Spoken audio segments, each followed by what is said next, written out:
By the time we reach our 50s or even our mid-40s, we've lived through a lot. We've seen trust broken, friendships fade, partners let us down. We've worked jobs that demanded everything, only to be replaced, overlooked, or underappreciated. We've lost people, sometimes suddenly, sometimes slowly.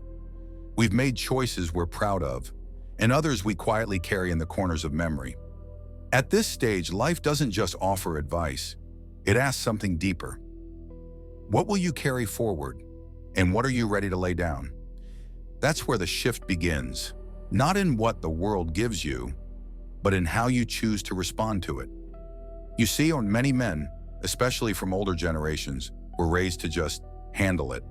Don't cry, don't complain, be strong, move on. But strength, misunderstood, can slowly become isolation. We stop processing pain. We stop sharing. We hold in anger, sometimes for years. We replay betrayals like old songs stuck on repeat. It might show up as bitterness or withdrawal.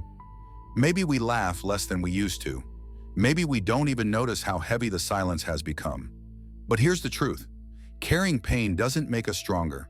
Letting it go does.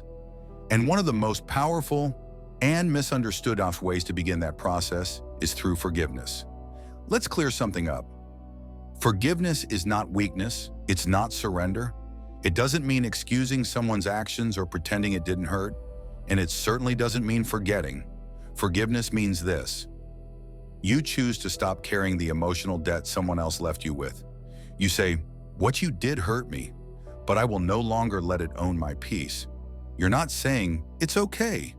You're saying, I'm done letting this pain live in me. Let's bring this closer to real life.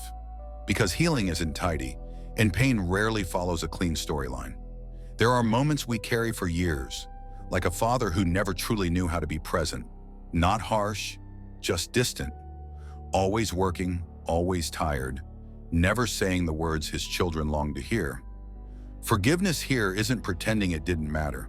It's understanding the pain doesn't have to live on in us, or a partnership built with trust, time, and sacrifice. And one day, that trust is broken.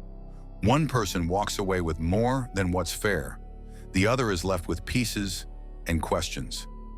Forgiveness doesn't erase the damage.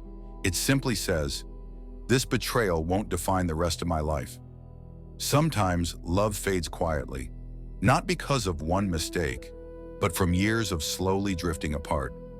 Words left unsaid, affection replaced by silence. Forgiveness here is about release, not rewriting what happened, but no longer reliving it. So why forgive at all? Because resentment is like drinking poison and hoping the other person gets sick. Because holding on to old hurt drains your energy for what still lies ahead. Because if you don't forgive, pain makes your decisions. How close you let people get, how quickly you shut down, how deeply you allow yourself to feel joy. And here's something most people miss. Forgiveness isn't just about the past, it's about protecting your future. By now you've probably realized, love isn't just candlelight and grand gestures. It's in how we show up, every day. It's in the patience you give to your grandchildren, the advice you offer your grown kids, even when they don't take it, the care you show a partner, a friend, or a neighbor going through something hard. It's in the phone call you make, or the visit you show up for, just because. Love at this stage of life is quieter, but deeper. It's not in big words, but in steady presence. But here's the catch. When we hold on to pain, it blocks love, both the love we give and the love we allow in. A positive mind isn't pretending, it's choosing. Developing a positive mindset doesn't mean ignoring problems. It doesn't mean fake smiles or false cheer.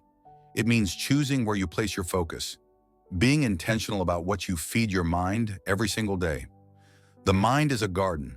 Water weeds, regret, resentment, fear, and they'll take over.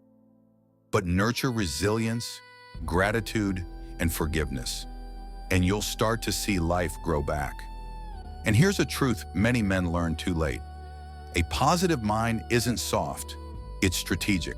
So what's the simple practice? Let's not overcomplicate it. The most powerful shift?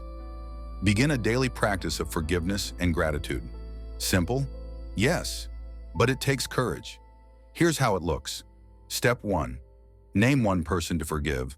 Start small, someone who cut you off in traffic. Then go deeper. The friend who disappeared, the sibling who always made you feel small. You don't have to call them. You don't have to tell them. Just sit with the thought, I choose to no longer carry this pain. Step 2. Name one thing you're grateful for. Each day, write it, say it, think it. Just one. That your body still carries you, even with its aches. That you laughed today, even once. That you made it through something you thought would break you. This isn't pretending everything's perfect. It's remembering not everything is broken. When you practice this every day, you might notice you sleep more peacefully. The past feels lighter. Conversations get easier. You stop replaying old wounds. You smile more, even if no one sees it. And in the quiet moments, you might finally hear a voice you haven't heard in a long time. Your own, unburdened, and it's a good one. The mindset that keeps you young. We often think aging is about the body, but the real aging happens in the spirit. When we stop forgiving, when we stop being curious, when we believe joy is only for the young. But when we choose peace, when we forgive, even silently, something lights up again inside us. Not to go backward, but to move forward, lighter. You've lived enough life to know. Not everything gets fixed. Some wounds stay open, some people never say sorry, some moments won't come again. But you also know this. You are the only one who gets to decide how you meet the rest of your days. So choose wisely. Start small. Today, take one breath and say, I forgive. I let go. I am grateful. Repeat tomorrow and the next day. Let this become the habit that heals. If you remember nothing else, forgiveness isn't for them, it's for you. Love shows up in small, steady ways and begins with how you treat yourself. A positive mind isn't naive. It's a daily choice.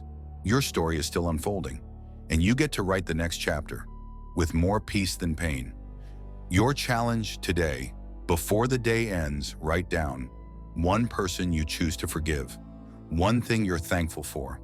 That's it. And if you do this every day for 30 days, you might just find you're not only changing your mindset, you're changing your life.